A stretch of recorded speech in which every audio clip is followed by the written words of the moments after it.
So this was reading and spelling measure analysis and objectives, so competency-based. So I just showed you a little bit about, we got a sample student and we had to go through, and her name was Elaine, and we had to look at all the doubles, I think it is. And one of the advantage I had when I went through this was I did early reading first, a grant, and I went into preschools all over it was Waldo County, Maine. It was the poorest county, and it was really cool because I got to do all the testing for the fall semester, and then I went back after they had implemented all of these programs for early reading first, and I got to track out all the data, and it was just really neat because I've actually worked with some of these, not this specific assessment, so I knew what I was kind of looking at. So she had in this thing, she showed some strong foundational phonics skills with short vowels, blends, digraphs, but she struggled with advanced vowel sounds, multisyllabic words, and automatic word recognition. So she was at the at-risk range, and we had to look at her decoding and fluency were impacting her reading performance. And so I developed objectives focused on Elaine's ability to accurately read and spell multisyllabic words, advanced vowel sounds, and irregular high-frequency words. I also put an accuracy in there of 80%. Oh, shocker. Yes. My goal was to provide systematic and explicit instruction, but giving her repeated opportunities in class. So I talked about progress monitoring because that's one of the most important factors for her to meet her goals. Monitoring her decoding, spelling, fluency. So it was an interesting one to do.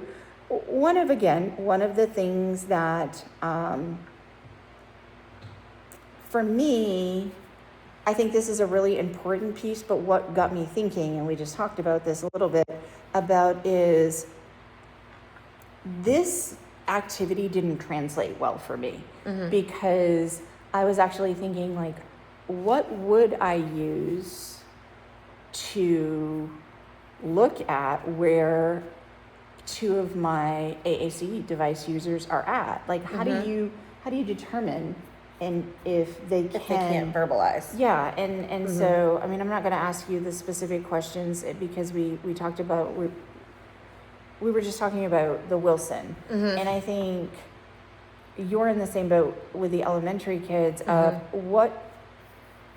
Wilson, it sounds like you were telling me, was a really great program, but how do we translate it? So what's interesting is you talking about this is absolutely perfect because I just wrote an objective for a nonverbal student today.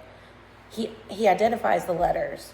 And so the next step in those reading skills is identifying the sounds.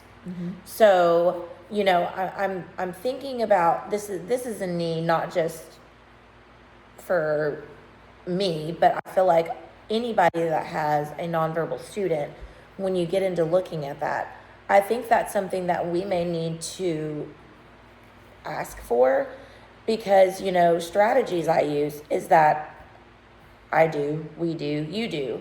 And to teach communication using their device, we model using that device. And so when we ask them to identify a letter, he touches the letter. So I'm wondering if there would be a way or a feature to where we could also have these letters. It says the letters, but then it also says the sound. Or we had these buttons, and they were for the more impacted students, and you could record. And so when you ask the student the question, then they would hit the button. Yeah. So I'm wondering if, we may not want to do buttons, but something along those lines where we would record, a apple ah. That's something that Wilson did, is it would almost teach the kids in like a rhythm. A apple ah. Cats, all that kind of stuff. Like it would put the letter with, especially with my student that has, he likes animals. So if we could tie it to an interest. He likes letters. He likes letters. He likes the animals. So if we could tie, and he's also a really good visual memory kiddo. So I'm thinking maybe if we could tie some of these letters to some animals and then do the sounds with it and make it into like a apple at or a alligator at, and like make it to where it's some kind of a repeated practice of skill, because that's something we do with our kids, if that would help. But I do think we need to look for something like that, especially with our nonverbal kiddos. Definitely.